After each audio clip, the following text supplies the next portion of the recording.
जय हिंद साथियों। तो आज हम बात करने वाले हैं गुप्ता पॉलिटी के बारे में। इसके पहले वाले वीडियो में हमने डिस्कस किया था मॉडर्न पॉलिटी के बारे में। अगर आपने नहीं देखा है वो वीडियो तो आप चेक कर सकते हैं, प्लेलिस्ट वहाँ पड़ी है। ओके, तो बिना किसी देरी के आइए स्टार्ट करते हैं गुप्ता पॉलिटी। दोस्तों, इसमें कुछ फैक्चुअल चीज़ें हैं जिनको आपको याद रखना है। जैसे गुप्ता एज के फाउंडर कौन थे? फाउंडर थे श्री गुप्ता एंड इसके रियल फाउंडर थे चंद्रगुप्ता। और इसके सोर्सेस क्या क्या थे? जैसे कि Devi Chandraguptam, Vayu and Vishnu Puranas, Mehrauli iron pillar. ठीक है, यहाँ पे आप लोग देख सकते हैं लिखा है एज्यूम्ड टाइटल, यानी जो गुप्ता एज में राजा थे उनको टाइटल दिए गए थे। कौन कौन से टाइटल? जैसे कि महाराजाधिराज, चक्रवर्ती, परमेश्वरा, सम्राट। तो ये टाइटल दिए गए थे राजाओं को। तो इतना डिटेल में आपको नहीं जानना है, सिर्फ आपको नाम याद रखने हैं। मैं आपको सिर्फ उतना ही पढ़ाऊंगा जितना आपके लिए इम्पोर्टेंट है एग्जाम पॉइंट ऑफ व्यू से। Next point is Gupta administration was highly decentralized. Decentralize मतलब हर एक चीज़ के लिए डिपार्टमेंट था, जो डिपार्टमेंट का हेड था वही डिसीजन लेगा। इसका उल्टा आपने पढ़ा था मॉडर्न में कि वहाँ हाईली सेंट्रलाइज था, मतलब हर एक डिपार्टमेंट का हेड सिर्फ किंग था और किंग ही डिसीजन लेगा। लेकिन गुप्ता में ऐसा नहीं था, यहाँ पर हर डिपार्टमेंट का एक हेड था जो खुद डिसीजन लेता था। दोस्तों, मैं आपको बताना चाहता हूँ, जो मैंने ऊपर लिखा है इंग्लिश सेंटेंस और उसको एक्सप्लेन किया है एरो बनाकर व्हाट्सएप लैंग्वेज में, तो आप फोकस करो सेंटेंसेस पे जो ऊपर लिखे इंग्लिश वाले, आपको उसको देखना है। अगर आपका मन है तो देखो व्हाट्सएप वाला, वरना मत देखो। ठीक है, जो मैं बोल रहा हूँ उसको आप सुनिए। मेरा ऑब्जेक्टिव यही है कि आपका कॉन्सेप्ट क्लियर हो। और मैं यहाँ पे आपको नोट्स नहीं दे रहा हूँ, मैं यहाँ पे आपका कॉन्सेप्ट क्लियर कर रहा हूँ। मैं आपसे कहता हूँ कि डिस्क्रिप्शन में व्हाट्सएप ग्रुप की लिंक लगी हुई है, वहाँ पे आप लोग ऐड हो सकते हैं ग्रुप में और मुझसे नोट्स मांग सकते हैं, क्योंकि मेरे पास इंग्लिश टू इंग्लिश की PDF पड़ी हैं। जब आप उसको पढ़ोगे तभी समझ पाओगे, लेकिन जब तक आपका कॉन्सेप्ट ही नहीं क्लियर होगा तो आप क्या पढ़ोगे यार। तो मेरा यही उद्देश्य यही है कि मैं आपका कॉन्सेप्ट क्लियर करूं, इसीलिए मेरा पढ़ाने का तरीका अलग है। Next point, Gupta period considered as the golden age of India by historians. The practice of appointing crown prince यानी कुमार कम इन वोग। मतलब ये फैशन में आया कि कुमार एक होना चाहिए, क्राउन प्रिंस या राजकुमार कह लीजिए आप, एक होना चाहिए। तो ये अपॉइंट करना एक क्राउन प्रिंस, अपॉइंट करना एक कुमार, ये फैशन में आ गया था ये स्टाइल। ओके, अब जो किंग है वो अकेले तो सब कुछ नहीं संभाल सकता, तो इसके लिए मिनिस्टर्स का एक काउंसिल चाहिए। तो काउंसिल ऑफ मिनिस्टर था टू असिस्ट द किंग, उसे हम कहते थे महामंत्री मंडलम या महामंत्री परिषद। इसके अंदर सीएम होते थे, सेनापति होते थे, जिसे हम कमांडर इन चीफ कहते हैं। जो ये महामंत्री मंडलम या महामंत्री परिषद हैं, इसके बारे में हमें जानकारी मिलती है इलाहाबाद पिलर इंस्क्रिप्शन से। ओके, अब देखते हैं इंपॉर्टेंट ऑफिशियल्स कौन कौन थे इन गुप्ता एज में। इनके नाम थोड़े अजीब अजीब हैं, अगर आप लोग नाम याद कर पाओ तो वेल एंड गुड, अगर नहीं याद हो रहे हैं तो इनका फील्ड ऑफ वर्क याद कर लो और उसी हिसाब से अपने आप से बना के आंसर लिख सकते हो। ओके, पहला है महाप्रतिहारी, इनका फील्ड ऑफ वर्क था chief officer of royal palace, जो पूरा काम काज संभालता है ना। सेकंड है Dandapashika, chief officer of police department, police department का जो भी हेड उन्होंने बनाया होगा उसे नाम दे दिया दंडपाशिका का। ओके, थर्ड है Mahaprajapati, chief officer of elephant corps, हाथियों का एक दल होता है, उसका जो चीफ ऑफिसर है उसे नाम दे दिया महाप्रजापति का।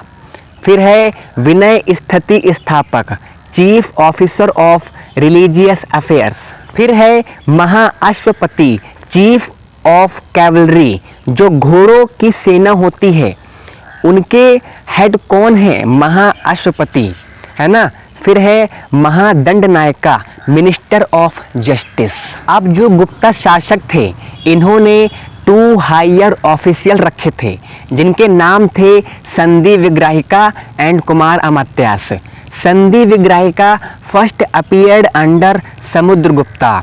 सबसे पहले संधि विग्राहिका ये जो पोस्ट थी ये आई थी समुद्रगुप्ता के टाइम पीरियड में। ये पोस्ट मेंशन है, कौन सी पोस्ट? संधि विग्राहिका।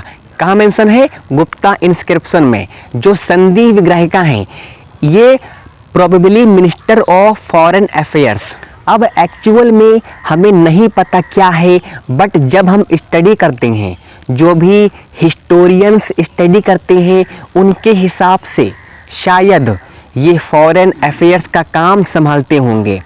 सेकंड है Kumar Amatyas, chief cadre for recruiting higher officials under the Guptas. जो गुप्त रूलर्स थे, जो गुप्ता डायनेस्टी थी, इसके अंदर जो भी रूलर्स थे उनके लिए जो भी हायर ऑफिशियल्स की रिक्रूटमेंट है वो करेंगे कुमार अमात्यास। तो अभी तक हमने ये सब पढ़ लिया, पर ये सब मैनेज करने के लिए पैसा होना चाहिए। तो किंग की रेवेन्यू सबसे ज़्यादा जनरेट होती थी लैंड रेवेन्यू से। तो लैंड रेवेन्यू क्या था? Main source of states income 1/4 to 1/6 of the produce. चलो अब देखते हैं डिवीजन ऑफ गुप्ता एडमिनिस्ट्रेशन। तो आपके सामने एक चार्ट शो हो रहा होगा, ये चार्ट आप बना सकते हैं अपने एग्जाम में, बहुत ही अच्छे मार्क्स मिलेंगे आपको। आइए समझते हैं इस चार्ट के अंदर क्या है ऐसा। Gupta empire headed by king, यानी गुप्ता एम्पायर को हेड करते थे king with council of minister, यानी with the help of council of ministers. Okay, the empire divided into province called as Bhukti, Bhukti head by Uparika. यानी जो एम्पायर डिवाइड था प्रोविंस में, और प्रोविंस को कहते हैं भुक्ति, और भुक्ति का हेड कौन था? उपारिका। प्रोविंस को हम बोलते हैं भुक्ति, भोगा एंड प्रदेशा। तो उपारिका कौन है? भुक्ति के हेड यानी प्रदेशा के हेड। ओके, फिर जो भुक्ति यानी प्रोविंस, ये डिवाइड थे विषयास में and came under the control of person called Vishayapati. Vishayapati होते हैं मजिस्ट्रेट। ओके, फिर आपका Vishayas further divided into Vidhi headed by Vidhipati. फिर आपका आता है local administration were divided into municipal and village administration. तो municipal head by Nagarpati and village administration head by Gramin. Okay, अभी पीछे मैंने आपको बताया कि Gupta administration was not centralized like Mauryans. Gupta administration क्या था? डिसेंट्रलाइज्ड। लेकिन हमें यहाँ पे देखने को मिलता है there were also a feudal system. Okay, यहाँ पे एक चीज लिखी आप देख सकते हैं, नगर श्रेष्ठिस, यानी officials looking after the city administration. City में एडमिनिस्ट्रेशन सही से चल रहा है कि नहीं, ये काम किसका था? नगर श्रेष्ठिस का था। सिटी एडमिनिस्ट्रेशन यानी पौरा। अब सिटी एडमिनिस्ट्रेशन के लिए एक चीज इम्पॉर्टेंट, वो है पौरा। ये टर्म आपको याद रखना है। पौरा क्या है? It is a council responsible for city administration. ये कुछ मिनिस्टर्स की काउंसिल होती थी, ये पूरे शहर यानी सिटी का एडमिनिस्ट्रेशन देखती थी। Next point, the Gupta rulers maintained a huge standing army.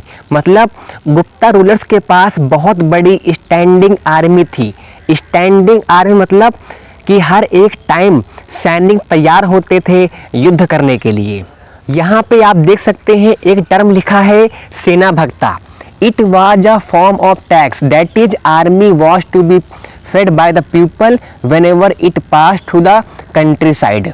मान लीजिए आर्मी कहीं युद्ध के लिए जा रही है, तो ये आर्मी किसी भी गांव से होकर के गुजरती है, तो उस गांव के लोगों की रिस्पॉन्सिबिलिटी है कि उन आर्मी वालों को खाना खिलाएं, अगर वो एरिया गुप्ता एडमिनिस्ट्रेशन के अंदर है तो। खाना खिलाना एक तरह का टैक्स ही था जिसे कहते हैं सेना भत्ता। Also experience and excess of land grants. Land grant मतलब किसी को जमीन दान में दे देना, तो ये दान में देने वाला काम गुप्ता रूलर्स से काफ़ी ज़्यादा फोकस में आया, जिसमें आता है अग्रहारा ग्रांट्स और देवग्राहा ग्रांट्स। अगर आप एग्जाम में इन दोनों टर्म का नाम भी लिख देते हैं कि अग्रहारा और देवग्राहा ग्रांट्स जो कि गुप्ता रूलर दान देते थे, है ना, तो इनफ है आपके लिए।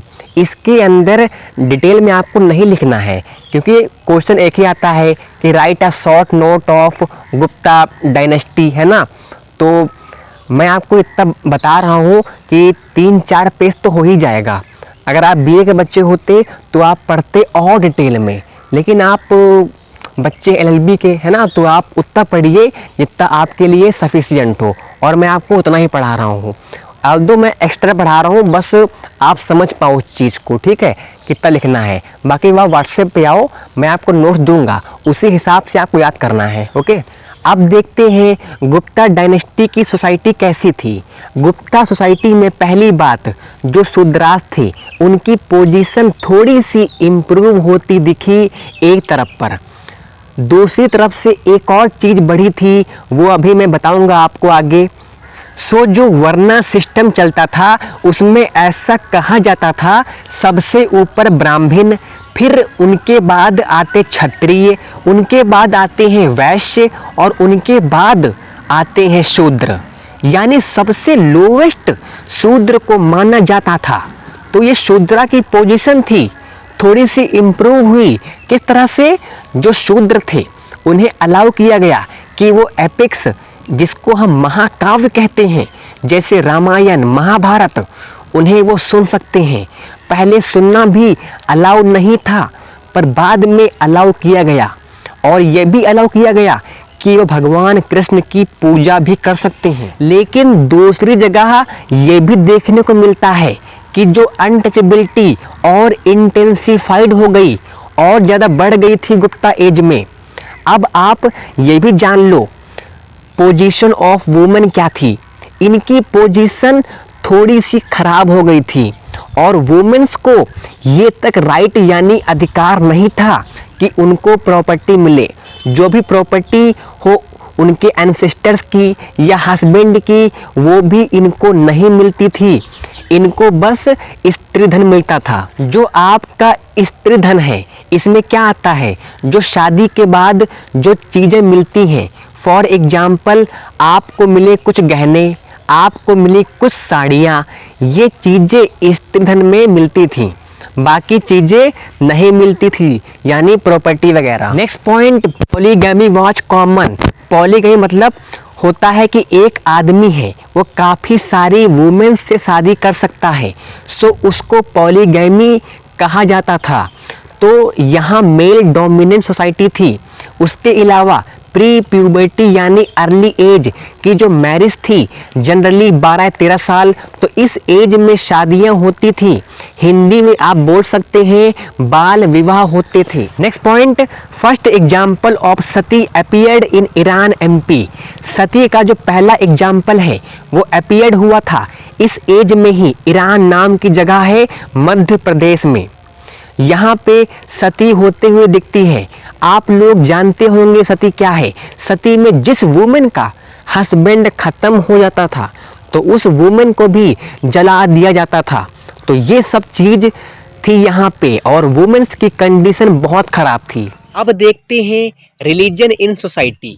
तो रिलीजन वैष्णविज्म को बहुत ज़्यादा फॉलो किया जाता था गुप्ता एज में।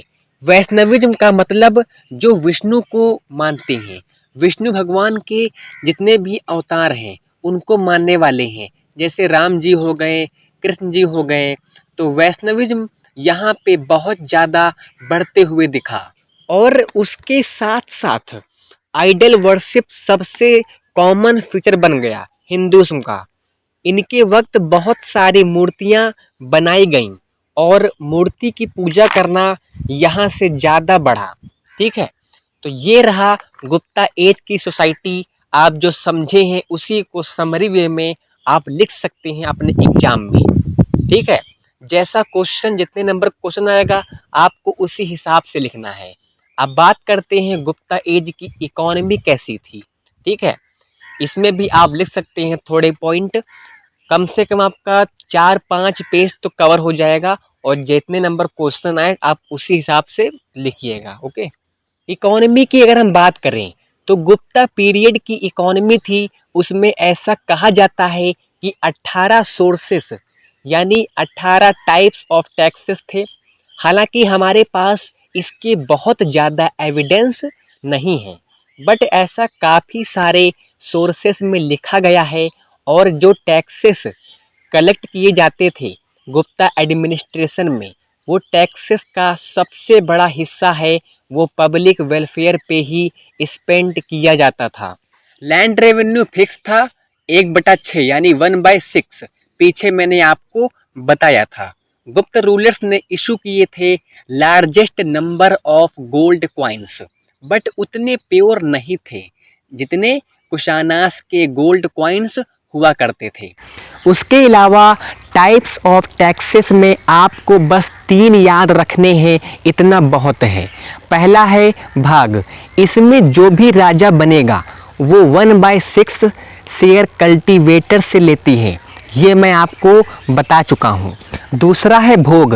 भोग एक इस तरह का टैक्स है जो पीरियोडिक सप्लाई है, जो पीरियोडिक टू पीरियोडिक दिए जाते हैं। फॉर एग्जांपल 3 महीने बाद आप फ्रूट्स भेजेंगे, कुछ फायरवुड भेजेंगे, तो उस वक्त तो गैस सिलेंडर नहीं हुआ करते थे, फायरवुड पे ही खाना पकाया जाता था।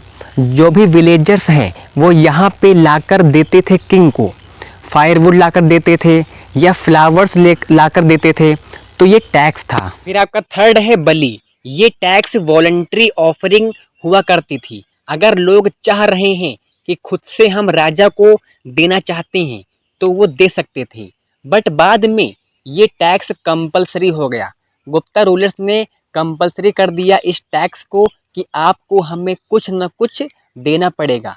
सो इस तरह हमें टाइप्स ऑफ टैक्स देखने को मिलता है जो इकोनॉमी का पार्ट था। तो ये रहा आपका गुप्ता पॉलिटी का ब्रीफ डिस्कशन। अगर आपको लास्ट में अगर और लिखना हो तो आप लिख सकते हैं ड्यूटी ऑफ द किंग। मैंने मेंशन कर दिया है कुछ पॉइंट्स जो आपको याद हो इजीली, आप वो लिख सकते हैं। ऑल्दो मैंने आपको इतना पढ़ा दिया है कि आप 3 से 4 पेज लिख सकते हैं इजीली अगर आपने समझा होगा सही से। बस आपको टर्म और जो कीवर्ड हैं इनको याद करना है, बाकी सेंटेंस तो अपने आप बन जाएगा, वो आप लोग बना लोगे, है ना।